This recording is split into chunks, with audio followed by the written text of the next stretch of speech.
you're fluent in English? It's actually very simple. You become fluent in English the moment you stop translating from your own language into English.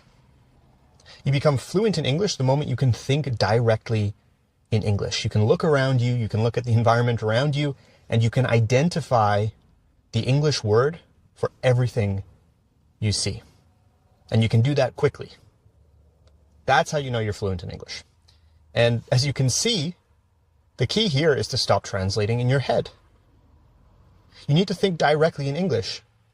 You can't be looking at something or thinking about something and trying to figure out the word in your own language, then thinking about the translation, and finally saying it in English, because that's too slow.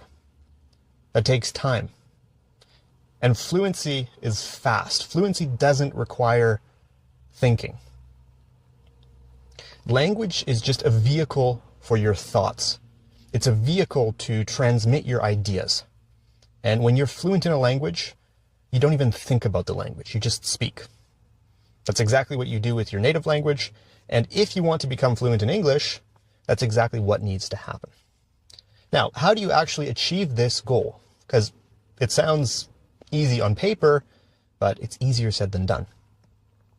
Here's the thing. We have two types of vocabulary. We have active and we have passive vocabulary.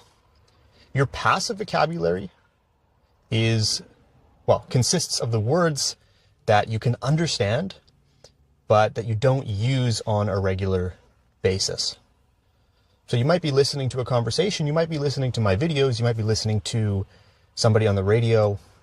If you listen to radio, I know most people don't nowadays, but maybe you're watching TV, maybe you're watching YouTube, and you can understand what they're saying. You know the words, you know the vocabulary, it makes sense to you. But if those words are not words that you yourself would actually use on a daily basis, that means those words belong to your passive vocabulary. Your active vocabulary consists of the words that you use regularly, every single day. And the goal here, if you want to become fluent in English, is to expand your active vocabulary. Yes, of course, you can expand your passive vocabulary, and that is important. It is very important, especially if you're at the beginner or intermediate levels. You do really want to expand your passive vocabulary as much as possible, but ultimately, your goal should be to expand your active vocabulary. And as I said, the active vocabulary, that consists of words you use on a daily basis. So the more words you use on a daily basis, the closer you become to fluency. So how do you actually do this? Because it is easier said than done. And the first step is to make sure you know the word for every single thing you see, every single concept you think of, idea you have. You actually need to know the word to describe that. For example, if I'm here in my car, this is the window, out here is the forest, bushes, pathway, trail. You need to look around your environment and you need to make sure you understand or you know how to describe everything you see. That's the first step. And you need to do this in different environments. Let's say I'll take the car, for example. I'm in the car right now. Let's say I look around me and I'm able to describe everything in the car in English. That's great. But the moment I step out of the car, it's a new situation, it's a new environment, new vocabulary, new words. Now I need to make sure I know the words for everything outside, at work, at the gym, on the plane, on the train. Every time I encounter a new situation, I need to make sure I know how to describe everything I see.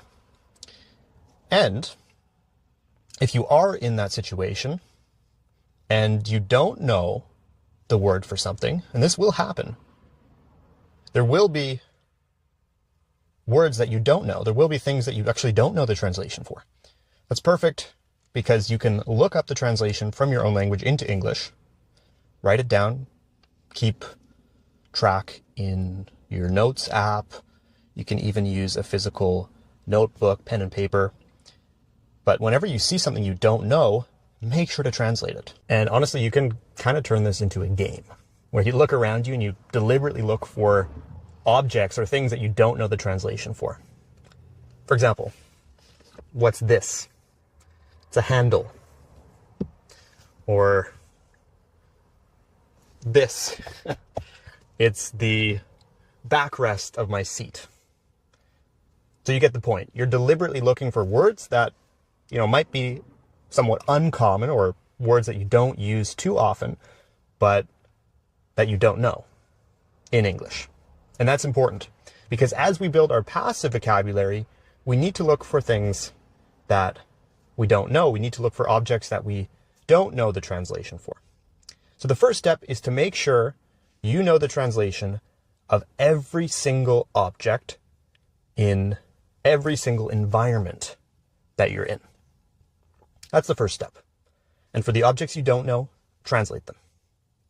Now, it might take you a moment to think of the translation. Maybe you know the translation. Maybe you knew this was a handle, but it took you a moment to think. It took you a moment to translate. That's perfectly okay. And honestly, I'm sure there are objects that I would have to think about, even in English, and I'm a native English speaker. The goal now needs to be to think of the translation more quickly. And this comes with exposure, right? The more you play this game, the more you look around and make a deliberate effort to name every single object in your environment, the quicker you will be able to translate, the quicker you will be able to name those objects. And the goal here is to make it instantaneous. So the moment you see an object, you instantly know the word. You can instantly translate it, and you don't even need to actually think about that translation. You just see the object and you know what it is in English. That's the goal. And that comes from playing this game countless times, 10, 20, 30, 40 times. Every situation you are in, you translate and make sure you know every single object, and you keep doing that. You do it over weeks, you do it over months, but you keep doing it. And it's going to become faster and faster. Next time you get into the car, you'll know this is a handle. The third time you get into the car, it'll come even quicker. So your goal, or your objective here, needs to be to do this as much as possible, to repeat this exercise, this game as much as possible. And the more you do this, the easier it will become, and the faster it will become to name things you see. Remember, fluency is quick. Fluency is the ability to express your ideas without letting language become a barrier, without even thinking of language. You need to be quick, you need to be fast, you need to be able to identify everything in your environment in English quickly.